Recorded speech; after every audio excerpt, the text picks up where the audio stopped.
Hello, everyone. Tom Davis here, coming to you live now from what is still Tennessee's 4th Congressional District. Let's see. Hold on. I got to check my lighting. All right. Get rid of that glare off my nugget there. So, pretty exciting week, I think. So we have some things we'll get into. I'll give it a couple minutes here. Let anybody who's jumping in jump in, and then there we go. Hey, I do appreciate all of you. Whenever you watch this, you're jumping on live, giving comments, and this is something I plan to continue as your representative. We can do live streams weekly or every other week. We'll see how it works out, but kind of depend on a participation level from you out there in district. You know, how much you want to participate and questions you have. So that'll be to be determined before at least the through the duration of this campaign. We'll continue to do them weekly. Fridays have been working out pretty good schedule wise, and like trying to keep it consistent. So we'll continue with that. A couple of the items we're gonna work to get to. Maybe not necessarily in this order, because we will get to the questions from Facebook and things I've gone through this week. So we'll talk about the redistricting here. We'll talk a little bit about what Congress actually did, federal spending, inflation, veterans, and accountability. So we'll start getting into all of that. Hey, I would like to thank those organizations out there that have endorsed me. Tactical Response, which is firearms training in Camden, Tennessee. Go check those guys out. If you are in McMinnville, check out Foghouse Firearms. They have endorsed me. In fact, I've done both times I've done petition signing there. So shout out to Foghouse. If you're in McMinnville, or even make the trip if you're in the surrounding counties. And Chandler Hardwoods, which is another firearm store down in Marion County in South Pittsburgh. Thanks to James and the crew out there. I appreciate those guys. And also Campbell Armory in Grundy County. So I appreciate those endorsements. And I think, yeah, that's everybody right now. We'll be out. We'll talk about it here in a second. But just a big shout out, and to everybody out here who is liking and sharing the comments over on Facebook. That is super helpful. Let's push this out. There is kind of a wave going through the nation, I would say, and we're tired of these do nothing Republicans. We get majorities and do not capitalize on it. So we need to change some things around, and some folks that'll actually go up there and fight for us here in Tennessee, and not just voting to go along to get along, which is what we're getting now out of our representative. So okay, well let's get into it. We'll talk about redistricting here in Tennessee. So if you are unaware, Tennessee's General Assembly called into a special session this week to redistrict our congressional map here in Tennessee, which a whole lot to do about it. A lot of shenanigans and hijinks up there. I mean, oh my gosh, nothing says I'm a serious representative of the people like getting on on desks and dancing and stomping. Nothing says I'm serious about this, like burning a Confederate flag. That issue's been settled for one, but you're in the Capitol setting things on fire. Yeah. Nothing says I'm serious about this, like getting into a shouting match with those that have been charged to protect the proceedings. Yeah, stop the nonsense. And then this other dude talking about having Memphis secede from Tennessee. Get out of here. So in essence, what happened is the Supreme Court ruling says, hey, let's take racism out of our districts, our how we district our states congressionally. So Tennessee said, all right, we'll jump on board, and they called the governor called special session. Congress showed up. They went through the process, and change the districts. You can go over to the Secretary of State website through and you get it says redistricting right on it, so you can get it through there. Also, and I think that link actually takes you over to the comptroller. I've looked it up. I've received my call from the elections commission, or that section of the Secretary of State, and talk through the process. So as a candidate, got some options. I can just squat, hold, do nothing, and I am still on the ballot for Tennessee's 4th congressional district, because that is with the redistricting. We wound up staying. Warren County stayed in the district. The race really doesn't change. Like on the surface, you still have Scott Desjardins in if you wind up in the 4th. In fact, I mean, we can kind of, go through it. We keep, Franklin Marion, Bledsoe, Sequatchie, Grundy, and Warren County. We also pick up Van Buren and Cannon County. Coffee County stays in there. Did I say that one? Rutherford, and then we lose like a little chunk of Rutherford, and then it goes up into Nashville into Davidson County, just a little bit. So. And everything else we lost, and all those folks that I met out there. Hey, I appreciate all of you out in Meigs and Ray County, especially Lawrence County, Giles, and Lincoln County, and Moore County too. I just went out to they got a GOP going out there, great effort going.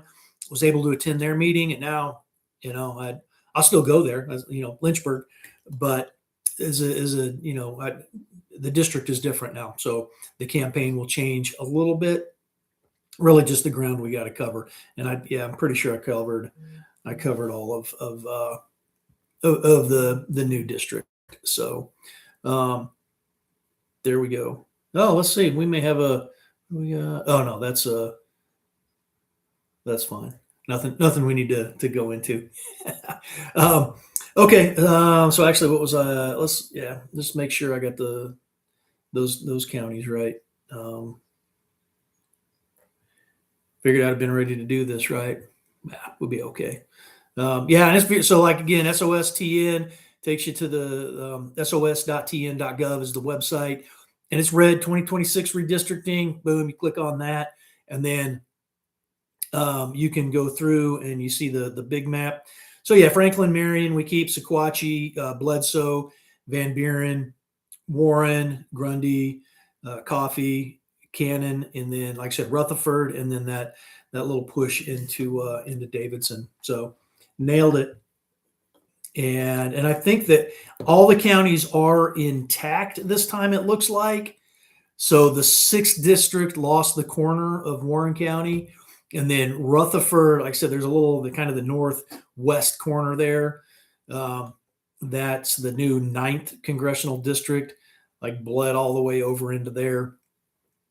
Swooped it up around into Rutherford. And like I said, for us, the Davidson County is split between 3 districts now, 4, 6, and 7. Again, look on your maps. And I mean, straight up, we shouldn't even sugarcoat. We gerrymandered to get rid of that one Democrat seat, which I understand. That's fine. As Republicans, we should be fighting for this stuff. But from the candidate side, I mean, perspective, right? I'm looking at it perspective wise.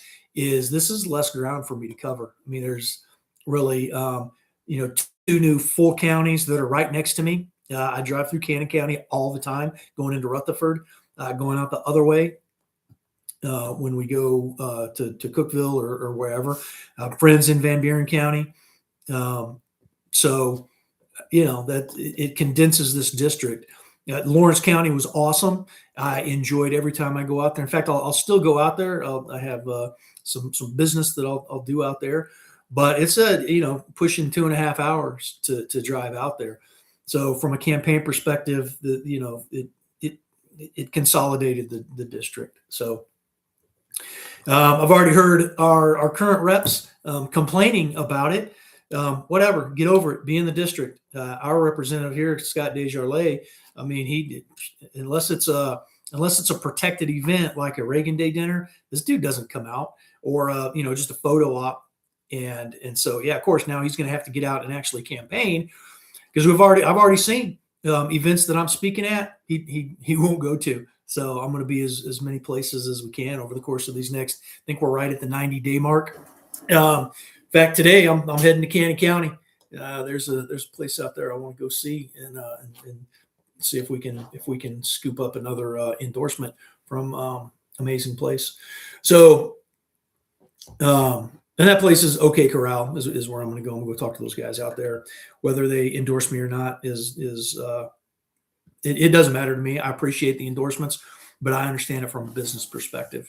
So they're probably not going to lose too much business if they endorse me. Same with any of the gun shops or the tactical response. But I mean, you never know. And like I said, I certainly appreciate any consideration I'm given. And if you watch this, you see it, and you know of places that may align with my Second Amendment values, hit me up and let us know. So, okay, like I said, redistricting it's just a thing we got to do. This is for my life, especially in the Army. Adapting to the change is absolutely nothing new. Messaging is the same. It's still the same, the same congressional representative that is weak as all get out. So it's just about leadership, going out doing the thing. I said in this, and I look at this, kind of started picturing this. I guess that maybe the political or the candidate landscape would change. And if you don't have an incumbent to rail against, is actually nice. Because we are in the same party, we're technically on the same team. We're just trying out for the same position. So just trying to show that I'm better. I'm a better candidate than everyone else in the race. But I do have a comparison to go against, and I'm going to use it. So that's how it works. But yeah, so it is. We'll keep going at it. But back to for kind of my story.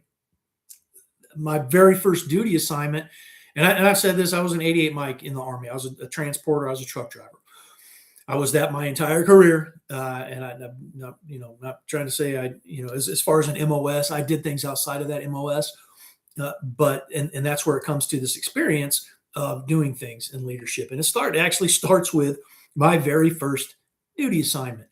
I was assigned to the tool room clerk at Headquarters Company, 82nd Airborne Division in Fort Bragg, North Carolina.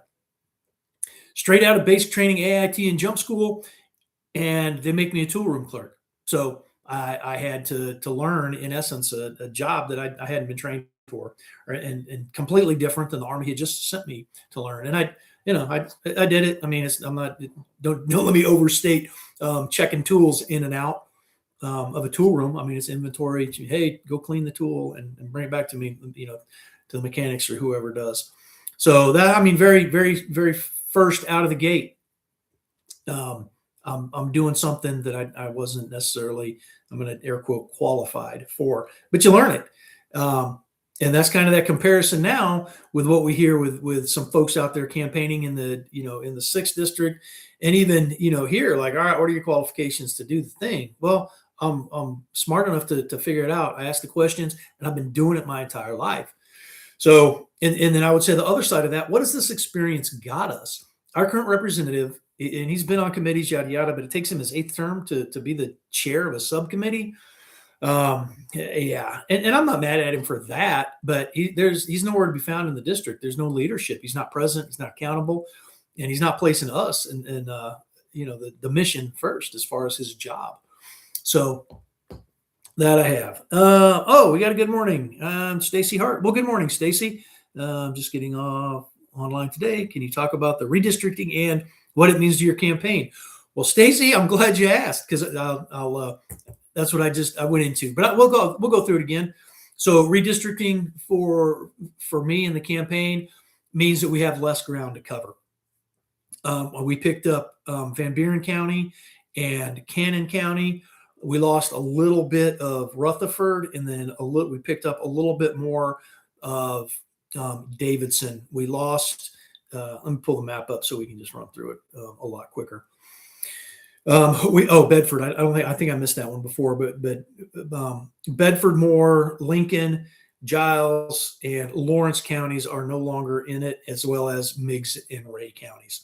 So what it does is it collapsed the district. So for me as a campaign, less ground to cover, and actually some areas that new areas are good. Again, even within this district, a lot of people don't even know who our congressional rep is. So there is that. So yeah, it's just a matter of getting out and doing it. Does it, like I said, and as far as redistricting, it's just a thing we got to deal with. So it does impact the campaign, but we'll keep doing what we've been doing.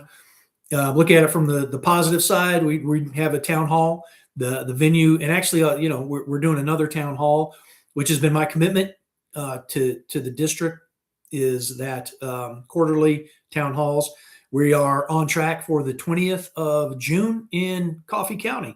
So we kept Coffee County, and we're actually using the same venue, and it kind of works again for this.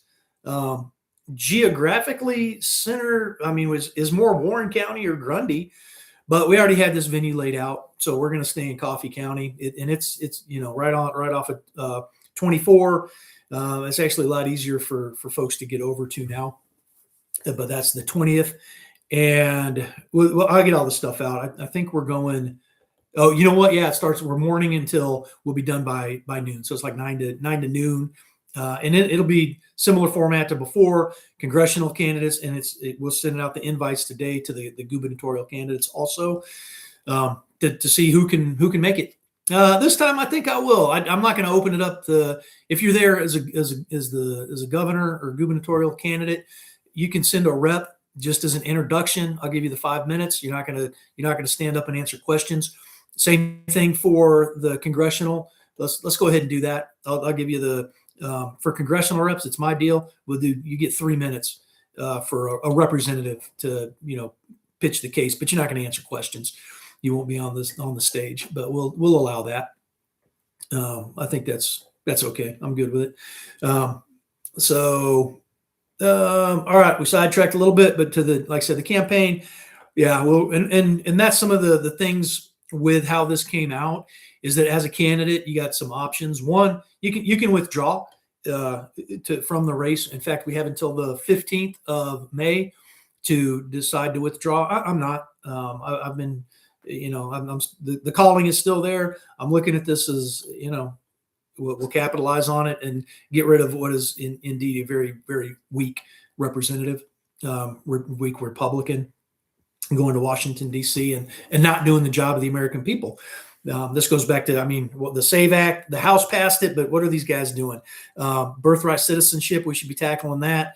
Our immigration policies, we should be tackling that. We should be stopping we should be getting the PAWS Act through, Chip Roy's. We got to stop the infiltration and being overwhelmed by people that are not here to embrace our society, our culture. So get rid of the fraud, waste, and abuse that's going on. Shrink the government like legit. These guys have no intention of doing it, and it's gonna crash. It's gonna pop at some point. I don't know. I can't say when. I'm not Johnny Wishbone, psychic extraordinaire, but there it is. So I'm looking at it as potentially a positive for the campaign. And again, all those folks that the relationships we made out there in some of these other counties, so we'll keep up with those, because we're all Tennesseans now. We're in it together, and some of this stuff affects all of us. And then just last little bit, I think on redistricting. It would have been nice if they would have, instead of it. So, and me as a candidate, I also look at this as incumbent protection, but that's my perspective.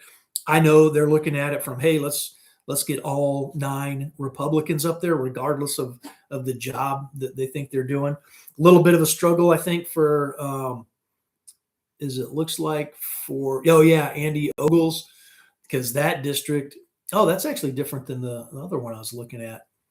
But he lives in Maury County, I believe, in Columbia. And I mean, that district like goes all the way up north and then all the way back down. And then he winds up with some of Memphis, the 8th. And some of this depends on where these folks live. I looked up some of them because it hit some of the maps that were floating around. And then I quit. I was like, whatever, we'll see how it all shakes out.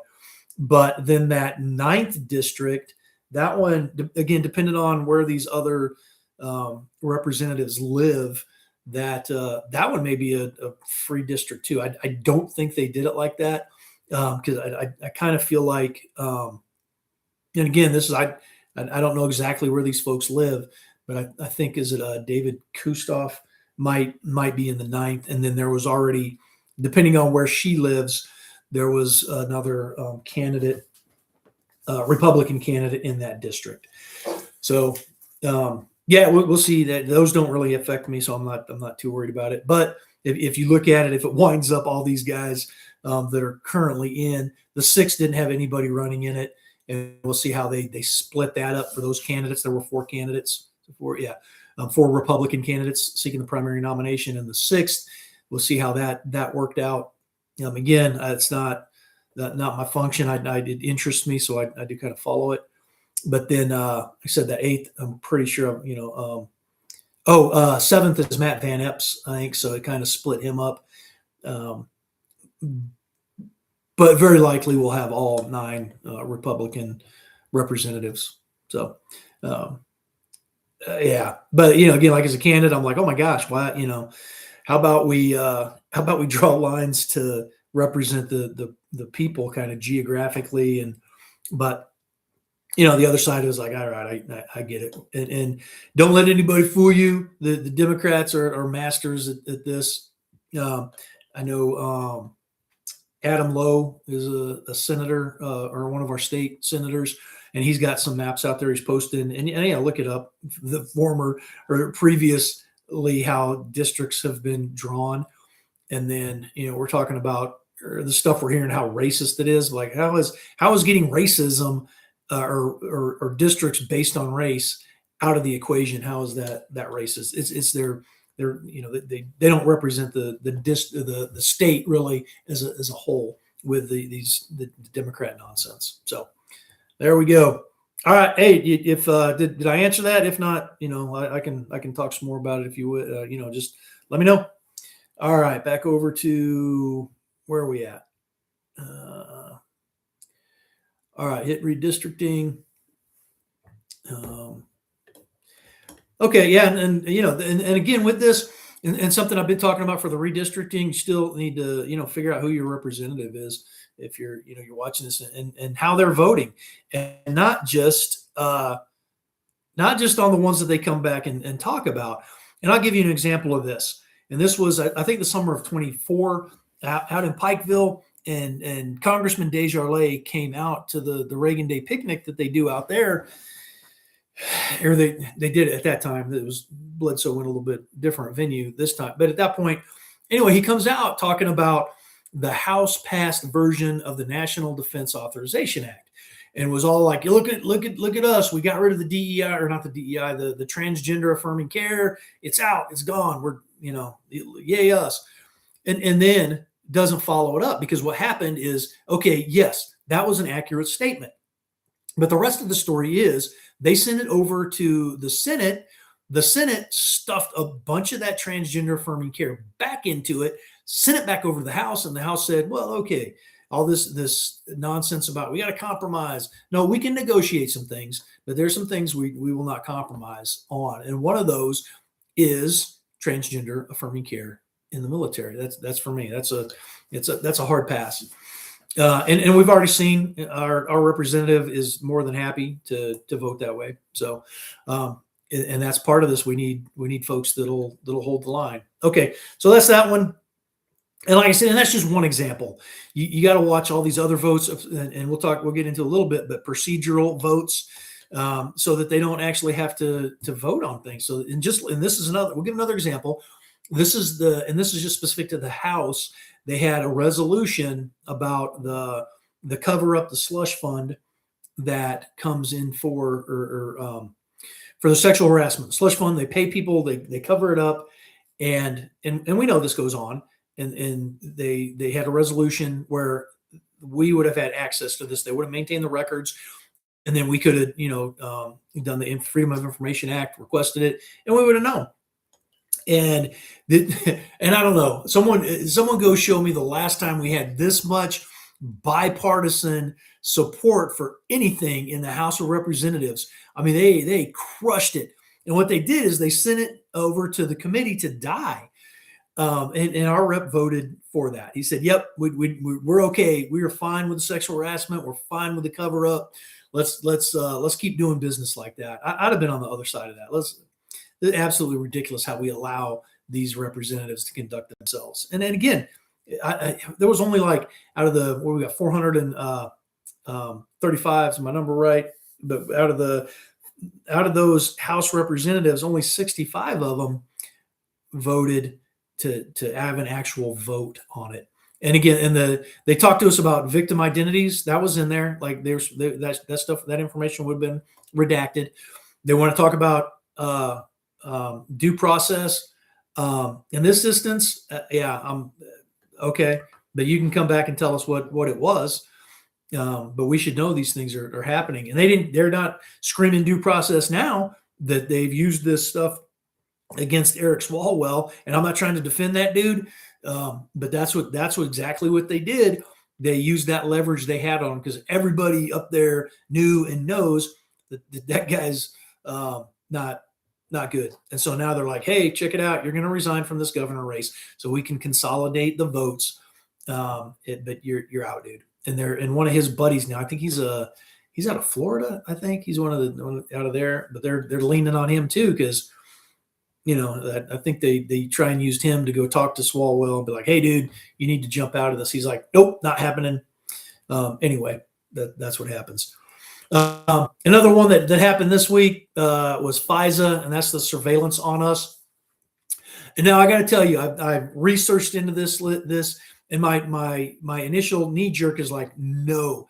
And I believe I would have voted no on this. Our current rep said, yeah, let's go ahead and extend this mess.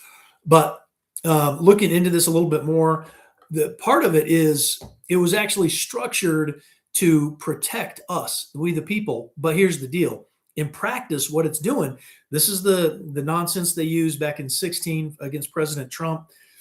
I mean, even now recently with our Republicans, this is how they got that information on them, or we found out they were indeed spying on these congressional representatives. And then these jokers, and I couldn't tell you if they actually took the money or not. But our senators and the House reps, I mean, they're trying to pay themselves $500,000 because their right to privacy was infringed on. Absolutely ridiculous. So, but 95% of these FISA warrants, or 97%, are approved. That why even bother at that point? It's a jacked up process, and it needs to be relooked. So it is actually doing what it's supposed to do, which is protecting us. But in its current state, yeah, not a chance. And then the other end, kind of this FISA, what these agencies have started doing, again, warrantless, but they're going to our companies, the data companies, and buying all this data that they're collecting on us, and then sifting through looking for crap. Stop it. If you're actively in an investigation, you got probable cause, you got reasonable suspicion, then develop the case, but not just you're out hunting everybody for. I mean, it's absolutely ridiculous. So that would have been a little different one. The same things, the federal spending. I mean, these guys keep doing these continuing resolutions. We are in a partial shutdown right now. They're still clowning around up there with that stuff. So, and they, they're taking their breaks. They're, for them, it's business as usual. But we got TSA agents that we've had to have President Trump come in, which good for him. But to get these guys paid, this is your job as as Congress, especially the U.S. House, is to get the budget to run the government. That is what you do. Instead, what we get from these guys is they're running around talking about, yay, Trump's doing the thing. Look at all this, which he is. I'll give him that. But they're not doing their job coming up and following it. Yeah, they're just absolutely ridiculous. And again, voted yes to raise our debt ceiling. No, what they need to do is cut the spending. That's going to be the deal with us. I mean, look at we out here have to, as the gas prices go up, as grocery prices go up. I mean, we have to adjust what we do, and you're going to work more, you're going to spend less, or but you got to do something. The government, what they do is take more from us or print the money, which then causes the inflation, and part of that is spending. So anyway, we'll run. That's yeah. Again, and we already talked a little bit about this, but transparency in the procedural votes. So that's some stuff you actually need to be looking at. Is did this guy vote to either yes, let's discuss it, or no, let's send it to committee to die, like the sexual harassment resolution. And this is how they get away with it. This is how a lot of these scores, like how conservative are you? I don't know. It looks to me like they are not necessarily taking in these other votes. So because if you don't have to vote on it, then it's like, well, we didn't vote on it, so you can't say I voted for and or against, but you did vote not to bring it up, the sexual harassment resolution. So that's what they do. And again, as they do this, this is part of, I believe, the mission and the job of the rep is to bring this information back to us. And this is something we don't get. We don't get town halls. And this is something I've heard 3 different excuses about why Congressman Desjardins doesn't do town halls. The first one I heard, and this was out of the DC office. I've called up there. We'll take a note because we're going to come back to this.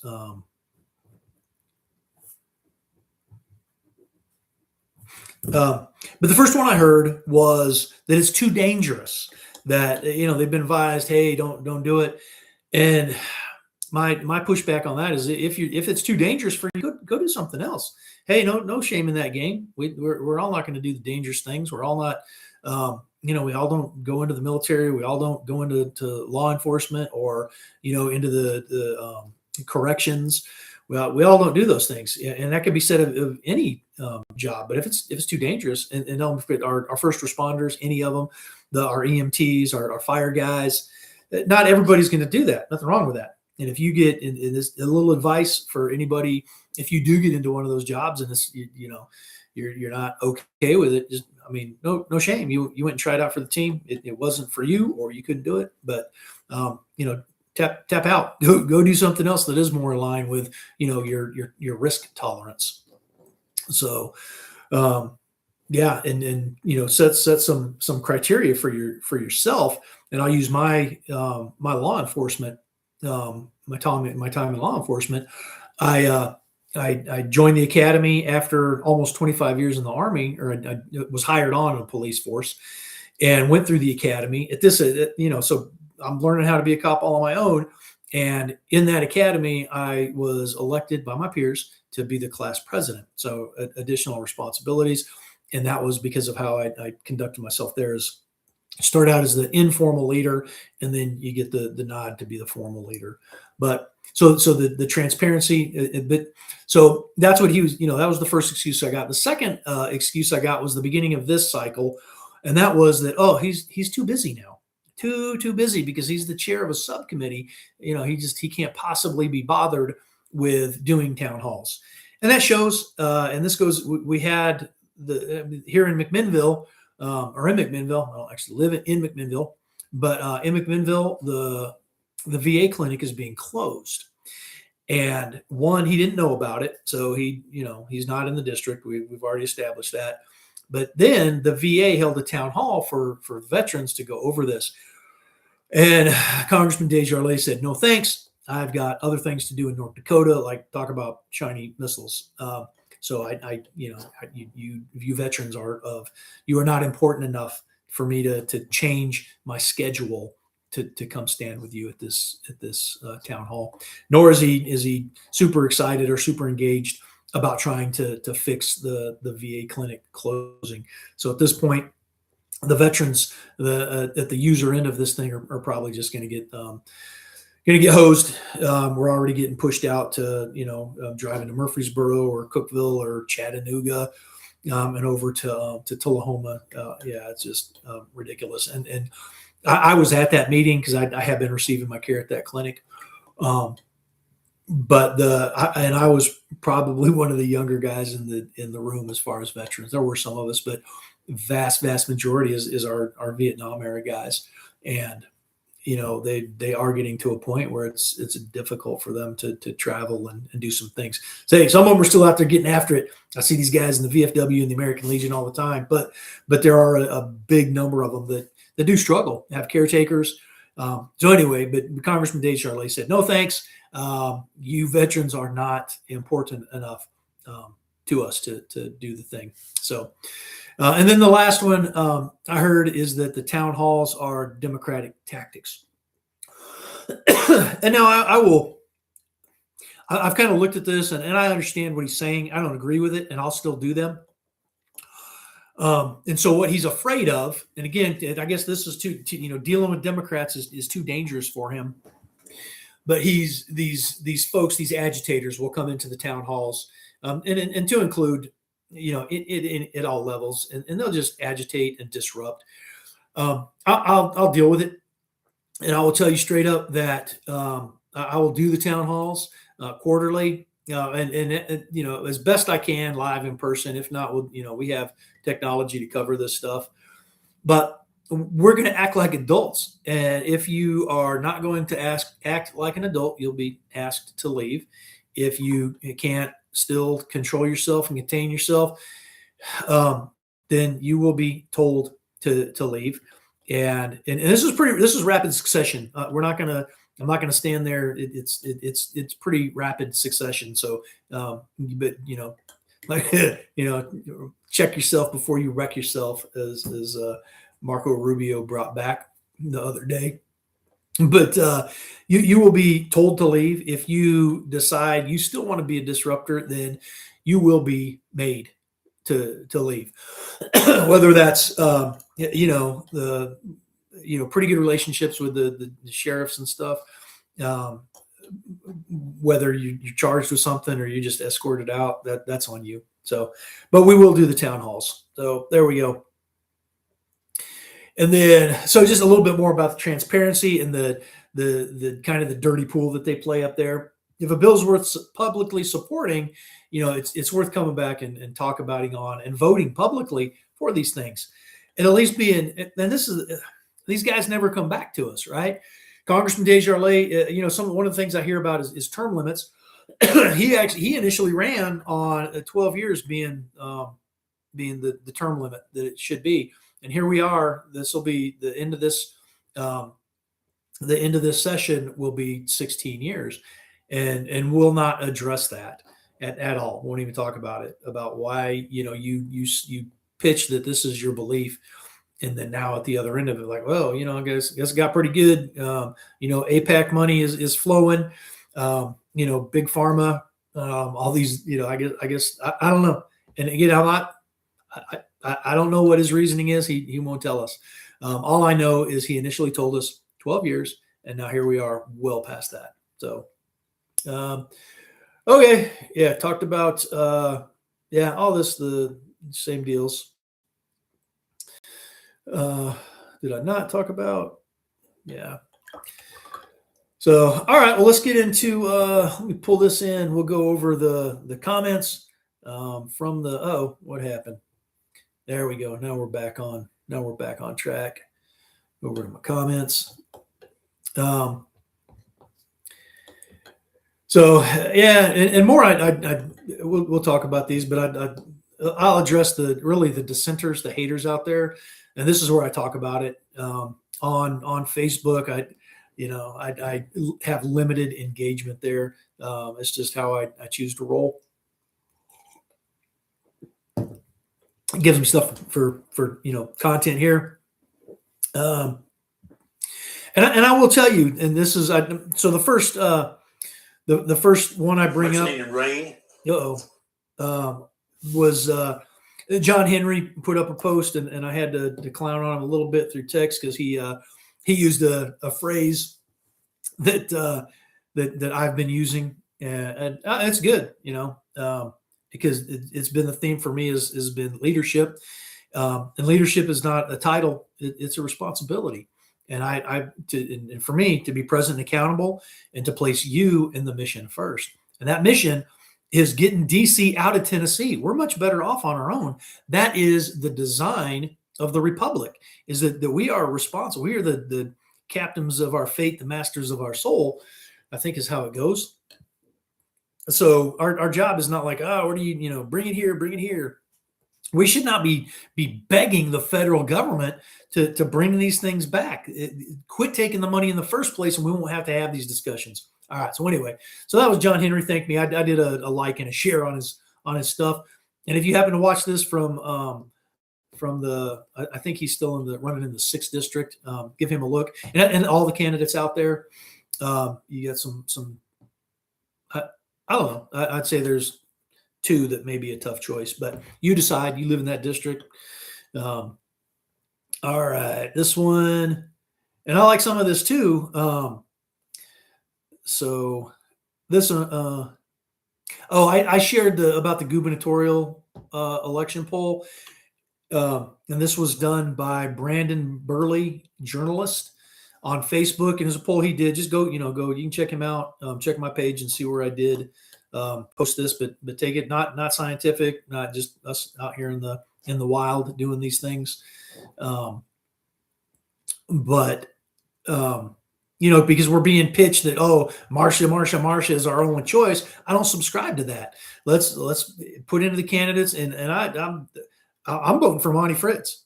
You do the research yourself as a citizen, and pick your candidate, and do the things, do the likes, shares, whatever you do. But I don't think we can.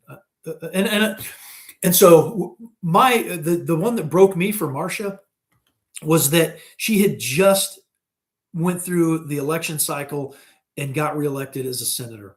And now, and they've been doing this, but for not even 2 years later, you're gonna try and tap out of that and say, I want to be the governor. No, to me that's just super disingenuous, and that is not the only reason, but that is, I was like, no, I'm done. I'm not doing this. I'm not voting for her. And then I'll tell you, initially, I did. John Rose announced, and I was like, okay, now because I'm done with her. I want somebody else. And John Rose jumped in, and I was like, okay, I can. Or not, actually, it was John Rose was in first. He announced first. So I was like, all right, well, he's the only guy in, so here we go. And they, like I said, Marcia, and I was like, I ruled that one out. And then Monty Fritz jumped in. I looked at him. I've met Monty a couple times. He's been to some events, and he is an Army veteran, so that does add a point for the hiring process, I think. But anyway, Monty Fritz is who I'm voting for. You decide, and make your choices. But anyway, that's what I was doing. Ron Barnes, thank you for the comment. Says primary Desjardins, send his ass home. That's happening, my friend. Hope you're in the district to vote for me. And then Jennifer Parton, and this is all on my Facebook. You can do it or go look and see this stuff. But Jennifer Callahan Parton says, reach out to Brandon Burley, journalist. I have encouraged him to talk about the 4th district race between you and Desjardins. I think it would be helpful to your campaign. I gave her a thumbs up, and then I did, so will do. Thank you.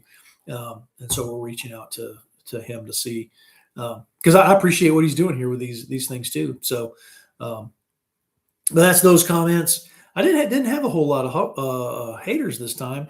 So here's just kind of, like I said, going through them. Oh, maybe I did there. This was on a video I did, our shenanigans and hijinks, and this was about this is a special session to redistricting. And like I said, to me, I understand it personally, I didn't care for the optics are kind of bad, but at this time in our nation's history, hey, the Republicans need to be fighting back, show some backbone.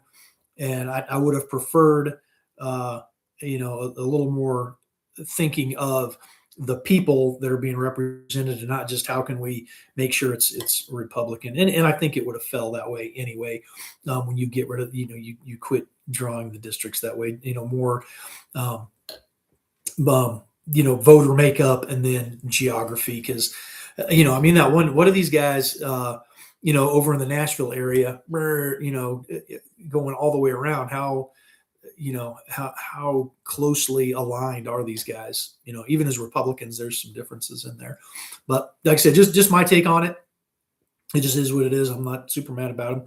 But Ron Barnes, thank you for the comment. Says, I will be voting to primary Desjardins.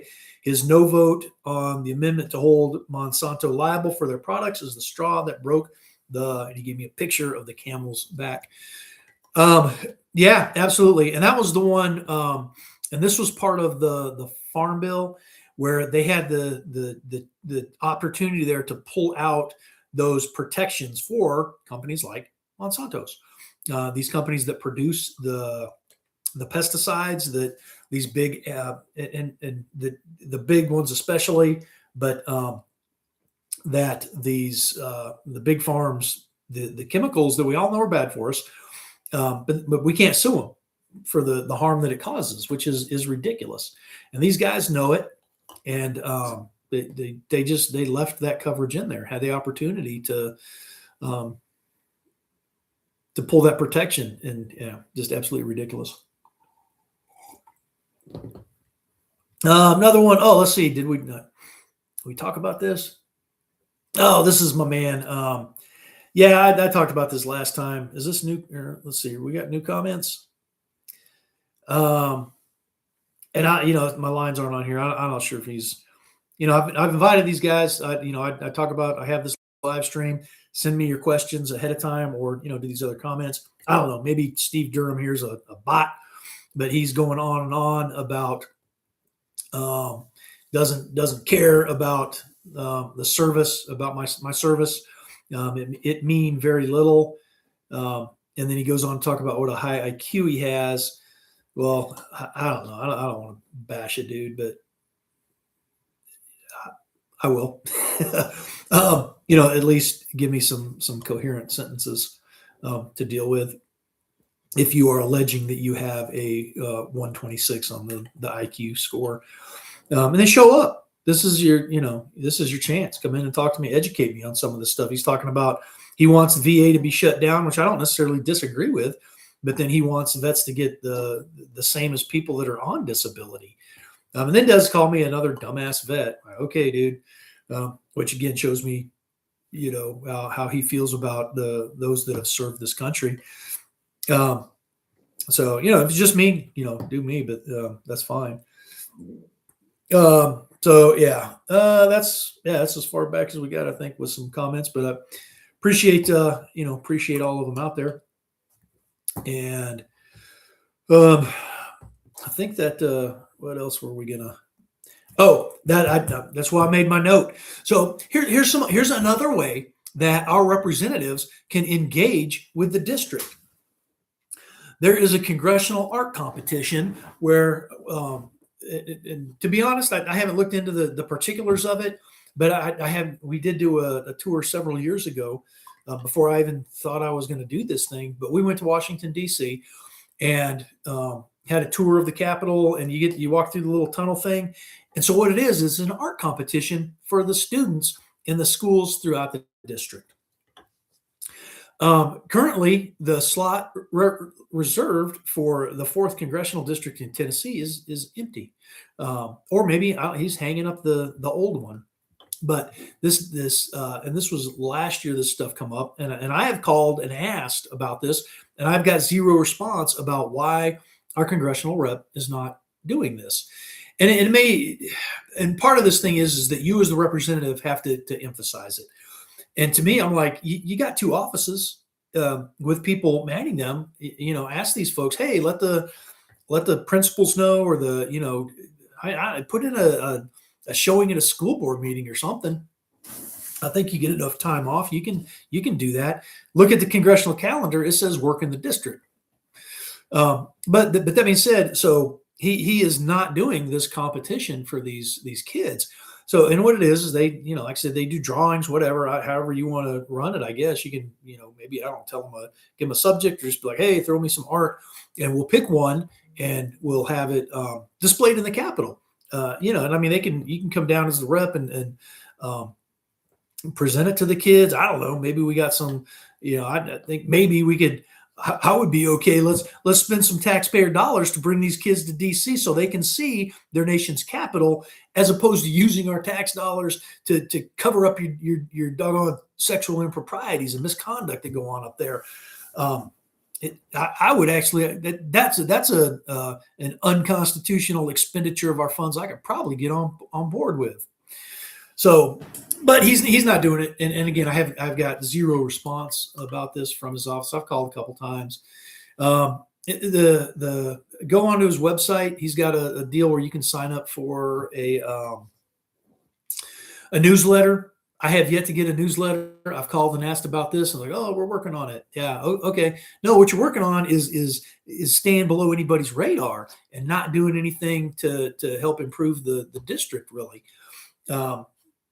Yeah, he's not carrying any legislation. So he's just go along, get along. And it's working, but I think it's time we demand better. We demand somebody that will carry some legislation, some examples.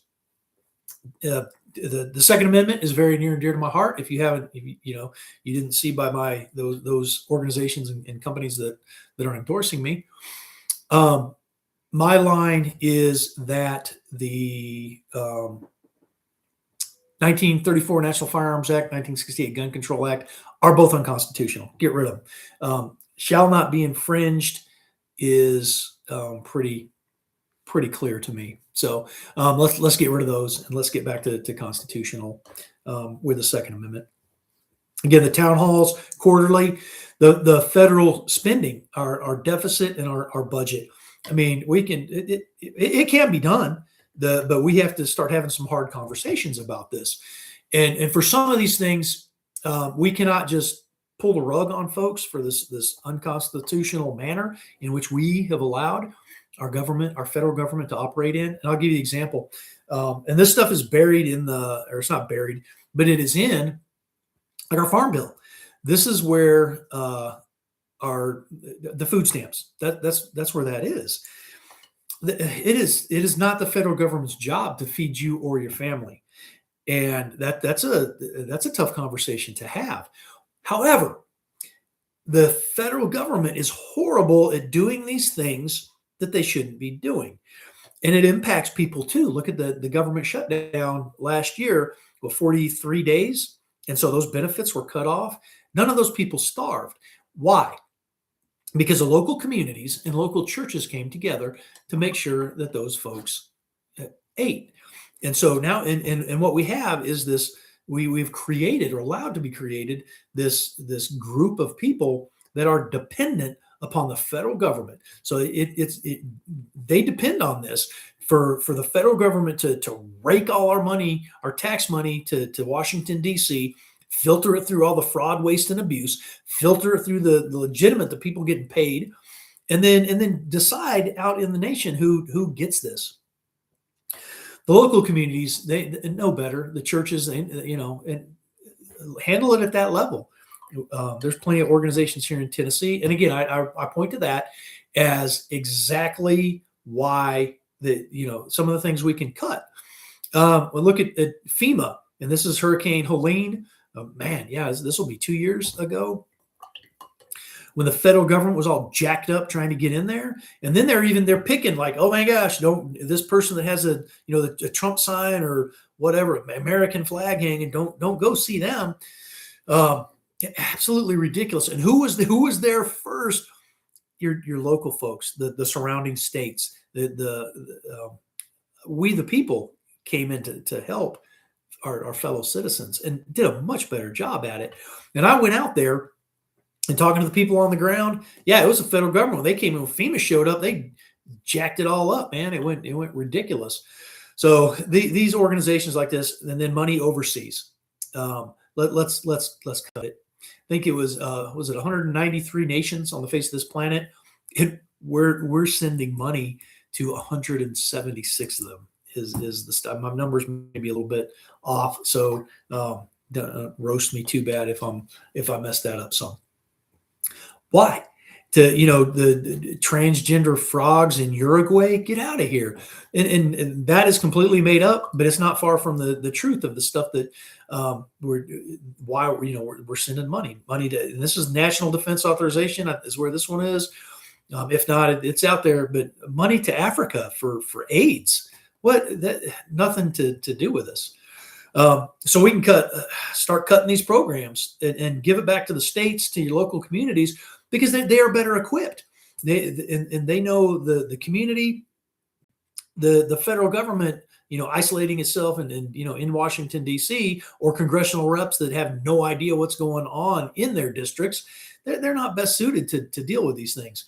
So let's cut that stuff and be very, very particular about what we're spending on and get it back to the Constitution. So that an example there is we're kind of winding out, but there's plenty of others.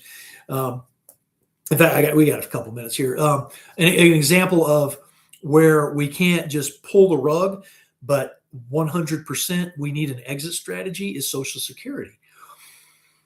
It's already insolvent, and my generation and Gen X is we're being told expect a 30% cut. This is money I had no choice in this. We'd had for the 30s we put this into effect, and it was only meant to cover inflation between your retirement and inflation. It was meant to cover that gap. And now we have people that are living on this. This is a sole means of income, and so we can't just tell these people, "Hey, we're quitting." I understand that. I get that. That's a horrible idea, but we need to have an exit strategy from it. My particular situation, I would be absolutely on board. Give me a payout. Give me my money back, and then the federal government has absolutely zero to do with well, I can't say that. I am a military retiree, but outside of that, all the money they've taken from me, Social Security is you're done with it. You have zero commitment to me for this Social Security. Horrible idea at inception, but we've been pitched it, and now again, the government should do this. No. Absolutely horrible idea. But like I said, we can't just tell these people that we're gonna stop it. No, that is a horrible idea. So just kind of that example of things where we gotta, this is one we would need to ease out of for folks, so we don't just totally mess things up. And I tell you, and these are some difficult conversations. Typically when I'm talking with folks, you get tuned out, man. You start, don't touch my Social Security. Like, okay, let's have a conversation and discuss what the problem is, because, and this is all the I guess your boomers or that generation, greatest generation, right? No, anyway, let's go with boomers, and it's because they're so dependent on this stuff. We've got to get the government out of our lives, get them into what they're supposed to be doing. And the analogy I use is we've hired an electrician to come in and do electrical work, and now without us even saying anything, the dude's over there working on the plumbing. Yeah, I think it was Daniel over at the Patriot Punk Network. It was like, no, this is like now the teenager we hired to babysit for us is now doing our electric work or whatever. And that's probably more accurate. So there we go. Okay, let's we can kind of wrap it up here. I'm on the last minute, but again, this is transparency for you, accountability, constitutional government. Our current rep he doesn't even know about the Constitution. be hard pressed if you've read it within the last 5 years. Fiscal responsibility. We have to be fiscally responsible out here with our own household budgets. Why is our government not? And then, representation that will actually show up. So there we go. With that, I will shut this down. I appreciate you taking the time to watch this whole thing. Stacy, if you're still on there, thank you. And anybody else that sees us down the road, I thank you for listening to me ramble and talk about these things. But and if you would out there, do the things, the likes, the shares. You can copy this when it finishes cycling and post it up to Facebook or wherever. But this is how we affect this change. This is how we take back control of our lives. Is replacing these people that are weak and don't know the Constitution. And we'll come back and talk. So that being said, again, I appreciate you all. And until the next one, this will defend.